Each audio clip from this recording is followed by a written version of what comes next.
문학 공부의 원칙적인 방법을 좀 알려주겠습니다. 대부분 3등급에서 5등급 정도 되는 학생들은 원칙적인 공부를 안 합니다. 원칙적인 공부를 하지 않고 대부분 보면 어떤 요령을 익히려고 합니다. 그래서 대부분 시를 풀 때도 어떤 현상이 나타나냐면 본문을 먼저 읽기 전에 감상 문제 유형에 나오는 보기를 먼저 읽은 다음에 시를 읽으면 훨씬 문장 이해가 좋지 않습니까? 라고 생각하는 사람들이 있습니다. 그게 잘못된 방법은 아닙니다. 근데 원칙적인 공부는 아닙니다. 그러니까 선생님 생각엔 본인이 마음이 편하면 그렇게 문제를 풀어도 상관은 없습니다. 근데 중요한 건 등급이 낮은 학생들, 특히 내가 어휘력이 약한 학생이 그런 방법을 쓴다고 해서 성적이 올라가는 건 아닙니다. 그러면 내가 문학을 어떻게 공부해야지 보다 효과적으로 공부할 수 있을까? 그걸 먼저 알아두고 이왕이면 지금 남은 기간이 아주 6개월 정도 남았습니다. 그래서 충분히 여러분들 원칙적인 공부를 하다 보면 충분히 여러분들 성적을 올릴 수 있습니다. 그래서 문학은 선생님이 지금 얘기한 대로 꼭 기억을 해두시고 공부를 할 때 이 방법대로 하셨으면 좋겠어요. 자, 보자. 이 문학이라는 건 비문학하고 좀 다르다라고 생각하는데 여러분들 절대 다르다고 생각하지 마세요. 똑같은 글입니다. 누가 객관적으로 접근하냐가 더 중요한 겁니다. 알았죠? 자, 이 문학은 원래 이렇게 돼 있어요.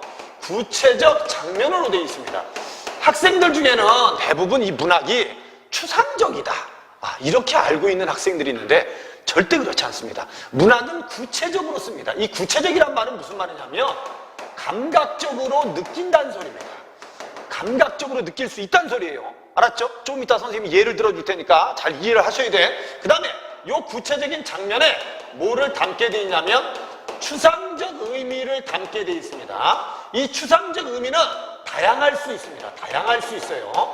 자, 이 다양하다는 말이 무슨 말인지 이제 좀 이따 예를 들면 이해를 할 수 있어요. 추상적이란 말은 이건 무슨 말이냐면 감각적으로 느낄 수 없다 이 뜻이에요. 알았죠? 느낄 수 없다.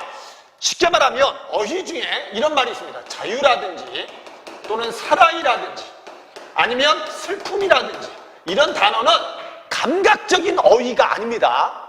무슨 말인지 이해되셨죠? 이거는 추상적인 어휘입니다. 추상적인 어휘. 근데 문학은 이렇게 쓰는 게 아니고 이렇게 쓰게 돼 있습니다. 구체적으로. 이 구체적이란 말은 우리가 어떤 한 영상을 보는 거하고 똑같다고 생각하시면 됩니다. 그러니까 우리가 영화나 드라마를 보면 드라마나 영화는 무슨 각적으로 되어 있죠? 시각이나 청각적으로 느낄 수 있습니다. 그래서 그 청각적으로 시각적으로 느낀 걸 가지고 거기에서 추상적 의미를 연결시키는 겁니다. 그럼 만약에 이 구체적인 장면하고 추상적 의미를 잘 연결시킨다는 건 그 정도로 뭐가 많다는 거냐면 경험이 많다는 소리입니다. 경험이. 그러니까 문학을 못하는 학생 중에 가장 이제 대표적인 학생들이 누구냐면 이제 바람이다, 눈이라는 단어만 나오면 무조건 시련이다, 이렇게 생각하는 학생들은 애초부터 문학 공부를 잘못한 겁니다. 아마 대체로 보면 3등급 정도 되는 학생들, 아마 1, 2등급 정도 되는 학생들은 이렇게 문학을 읽지는 않을 겁니다. 근데 지금 우리가 문학을 공부하면서 문제를 좀 더 빨리 풀 수 있는 방법이 뭐냐를 자꾸 생각하는 학생들이 있습니다. 근데 우리 문학의 학습법을 공부하기 전에 이건 미리 알아두고 갑시다. 내가 이해력이 좋아지지 않는 한 어떤 방법도 여러분들은 시험에 적용할 수 없습니다. 이게 선생님들하고 수업을 들을 때 선생님들이 가끔 이제 문제풀이 방법이나 독해법을 알려주는데 그 독해법을 수업을 들을 때는 이해가 될지 모르지만 막상 여러분들이 시험을 보고 시험장에서는 적용하지 못합니다. 결국 이해력이 있는 학생들이 적용이 가능한 겁니다. 그래서 지금부터 선생님이 원하는 거 이겁니다. 문학은 구체적인 장면으로 돼 있다. 구체적 장면이고 여기에 추상적인 의미를 담는다. 이게 무슨 말이냐면 우리 간단한 예를 하나 들어봅시다. 우리 고전 시가를 보면 고전 시가에 이런 시조가 하나 있습니다. 시조입니다. 시조. 백설이 잦아진 골짜기에 구름이 험하다. 무슨 각적입니까? 시각적입니다. 그러니까 우리가 이렇게 알아두시면 돼. 백설이 잦아진 골짜기에 구름이 험하다. 이렇게. 근데 우리가 대부분 공부를 좀 하는 학생들 중에 잘못 공부한 학생들이 이거예요. 백설이란 단어에다 세모쳐, 구름에다 세모쳐놓고 구름이 간신이다. 이런 식의 공부는 좀 안 했으면 좋겠습니다. 지금 고등학교 3학년 학생이고 수험생이면 문학을 이렇게 공부하면 안 됩니다. 알았죠? 지금 백설이 잦아진 골짜기면 겨울입니다. 겨울이고 구름이 험하다는 것, 지금 현실이 부정적이라는 걸 느끼는 게 더 중요합니다. 현실이 부정적이다. 알았죠? 그 다음에 뒤에 가면 반가운 내화는 어느 곳에 피었습니까? 됐죠? 석양에 갈 곳 몰라 한다. 이게 이 시조의 전부 내용입니다. 알았죠? 그러면 자 봐.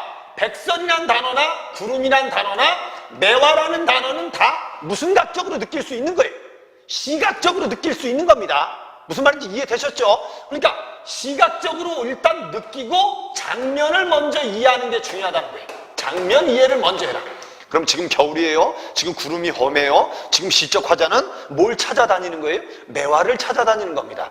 이걸 그대로 우리가 해석하면 시적 화자는 겨울에 봄을 기다리고 봄을 소망하고 있다고 느끼는 게 맞는 겁니다. 근데 이 시를 대부분 학생들이 어떻게 알고 있습니까? 간신의 횡포를 비판하고 있다. 우국지사를 기다리고 있다.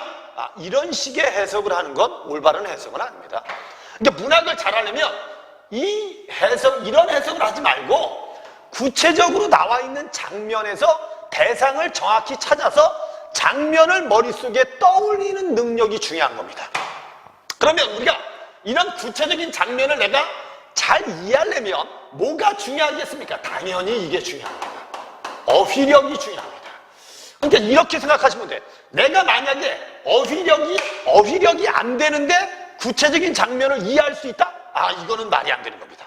그러니까 원래는 어휘력을 가지고 구체적인 장면을 이해한 다음에 내가 경험한 추상적인 의미하고 연결을 시키는 능력, 이게 바로 문학의 능력입니다.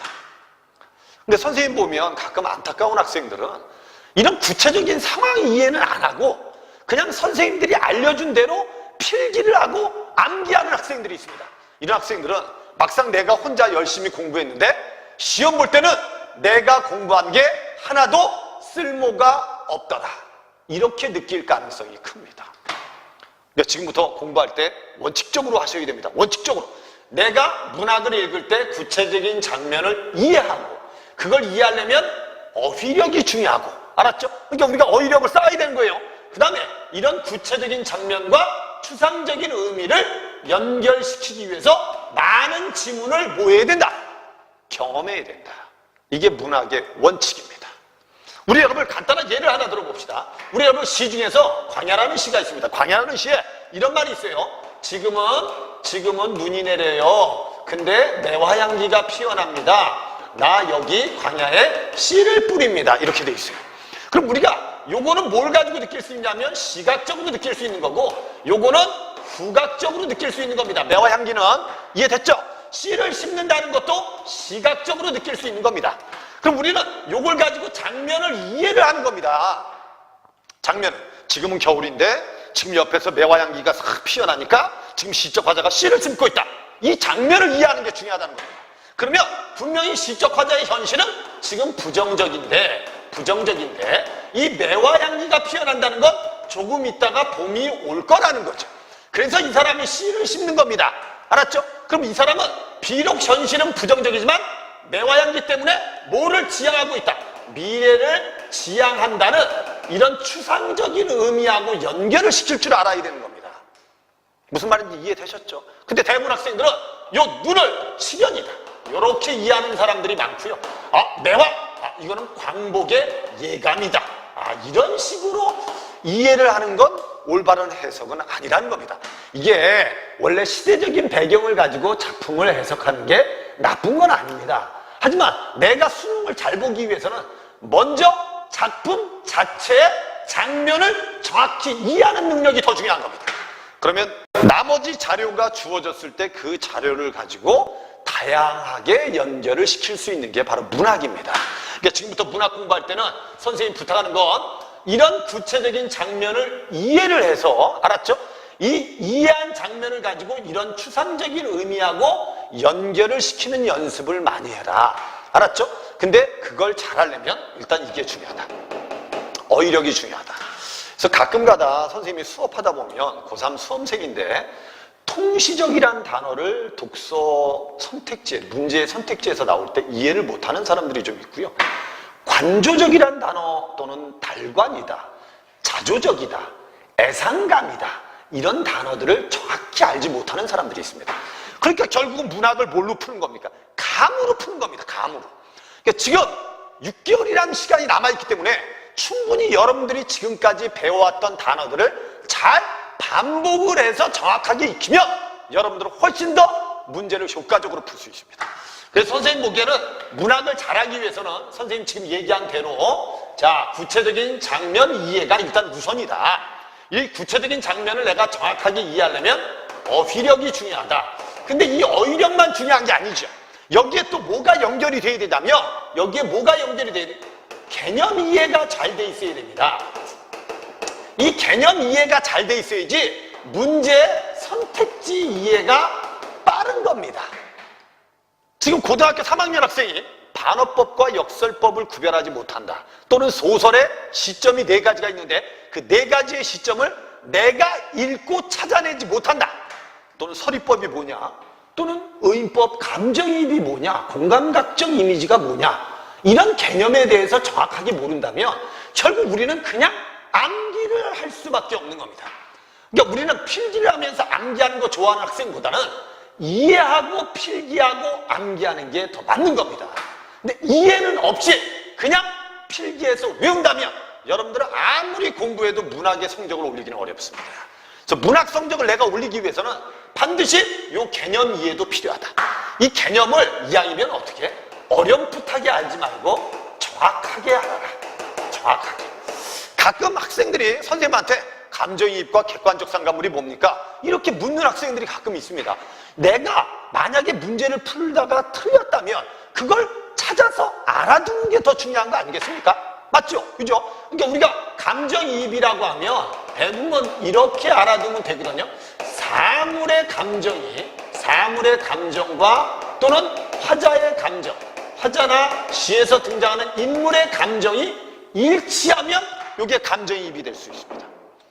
이해됐습니까? 우리 여러분 여승이라는 시에 보면 한 여자가 딸아이 데리고 옥수수 팔다가 결국은 남편은 집 나가서 10년이 돼도 돌아오지 않으니까 결국 머리카락을 깎고 여승이 될 때 결국 거기 상꽁이 서럽게 운다고 되어 있습니다. 그럼 그 상꽁은 지금 여인의 감정, 여승의 감정하고 일치하기 때문에 감정이입이 되는 겁니다.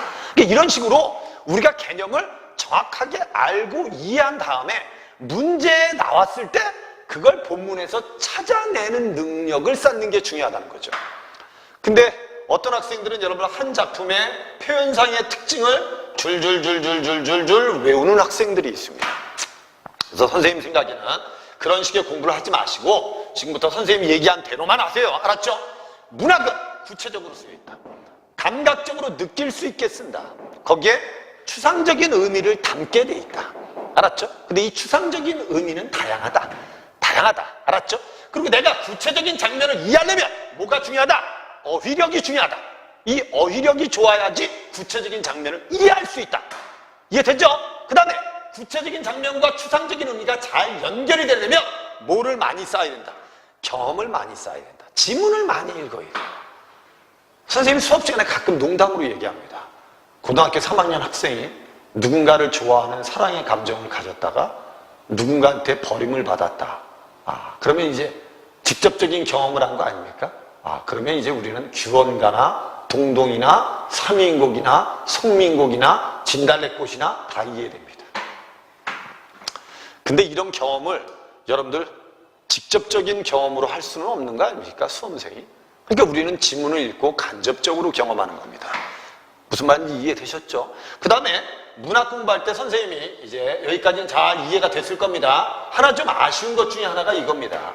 학생들 중에는 어떤 구체적인 어휘가 있으면 이 구체적인 어휘에 추상적인 의미가 연결될 때 이 추상적인 의미가 하나라고 생각하면 안 됩니다. 이거는 상황에 따라서 다양한 의미를 가질 수 있다는 걸 좀 아셔야 됩니다. 예를 하나 들어주겠습니다. 우리가 여러분 추천사란 시를 보면 추천사에 추천이란 말이 뭔지 알죠? 추천은 그네란 뜻입니다. 알았죠? 이 추천사에 춘향이가 향단이한테 그네를 밀어달라고 합니다. 이게 예전에 여러분 학교 시험에 이게 나왔을 때 학생들이 내신 시험에 나왔는데 선생님한테 답이 틀렸다고 가서 따졌다가 아주 민망한 일을 당한 적이 있습니다. 이런 경우입니다. 지금 여기 근해가 있어요. 나무에 묶여 있죠. 여기 지금 춘향이가 있고 여기 향단이가 있습니다. 그래서 춘향이가 향단이한테 뭐라고 얘기하죠? 향단아, 그네 좀 밀어줘. 나 하늘로 가게. 그럼 하늘은 결국 춘향이가 가고 싶은 곳이죠. 맞죠? 근데 아무리 향단이가 밀어봐야 그네줄에 묶여서 춘향이는 하늘에 못 갑니다. 그래서 대부분 이걸 뭐라고 얘기하냐면 이렇게 얘기합니다. 아이들은 이렇게 알고 있죠. 그죠? 장애물이라고. 근데 이걸 여러분 약간 선택지를 바꿔놓으면 학생들은 이해를 못한다는 거죠. 이게 장애물만 되는 게 아닙니다. 여기 분명히 그네에 묶여있기 때문에 하늘로 못 가는 건 맞습니다. 하지만 그네줄에 묶여있기 때문에 더 가고 싶은 겁니다. 그래서 이게 여러분 그네줄은 시적 화자의 욕망을 뭐 시켜주는 역할을 한다? 강화시켜주는 역할을 합니다. 그럼 이런 의미를 같이 알아두셔야 되는 겁니다. 이해를 해서. 무슨 말인지 이해됐죠? 이해를 해서 알아두라는 겁니다. 그냥 외우지 말고. 그럼 우리는 이 장면이 이해가 됩니까? 안 됩니까? 장면이 이해가 되죠? 그리고 이게 연결이 돼주면 되는 거예요. 그리고 이런 경험을 많이 하다 보면 낯선 글이 나와도 연결이 되는 겁니다. 어떤 학생이 여러분 집에 돈이 없어요. 대학을 꼭 가고 싶어요. 근데 결국 집이 가난하기 때문에 대학에 갈 수 없습니다. 그럼 가난이라는 건 그 학생한테 대학에 갈 수 없는 장애가 될 수 있습니다. 하지만 가난하기 때문에 더 대학을 가고 싶은 생각이 드는 겁니다. 똑같은 겁니다. 그리고 이걸 만약에 여러분들이 읽었다면 그네줄은 뭐죠? 머리가 나쁜 거죠. 하늘은 뭡니까? 대학입니다. 이렇게 될 수도 있습니다. 그러니까 이런 해석을 연결을 내가 다양한 의미로 연결을 시킬 수 있다는 건 내가 다양한 경험을 했기 때문에 가능한 겁니다. 그러니까 지금부터 선생님이 부탁하는 건 이겁니다. 문학에서 구체적인 어휘가 있다. 그네가 구체적인 어휘 아닙니까? 됐죠? 그게 추상적 의미하고 연결될 때는 꼭 하나의 의미만 연결되지 않는다는 걸 꼭 알아두셔야 돼요. 그래서 어떤 단어들은 늘 부정적인 의미도 있지만 긍정적인 의미도 가질 수 있다. 그리고 내가 문학을 잘하기 위해서는 어떤 문제를 빨리 푸는 방법을 익히려고 노력하기보다는 시든 소설이든 수필이든 극문학이든 읽고 이해하는 어휘력을 갖고 이해를 해서 요약하는 능력을 쌓는 게 중요합니다. 선생님이 오늘 문학 전체 학습법은 여기까지 알려주겠습니다. 다음 시간에는 선생님이 시문학부터 수필문학까지 어떻게 읽고 어떻게 이해를 하는 게 맞는 건지 그걸 하나하나 설명해 주도록 하겠습니다.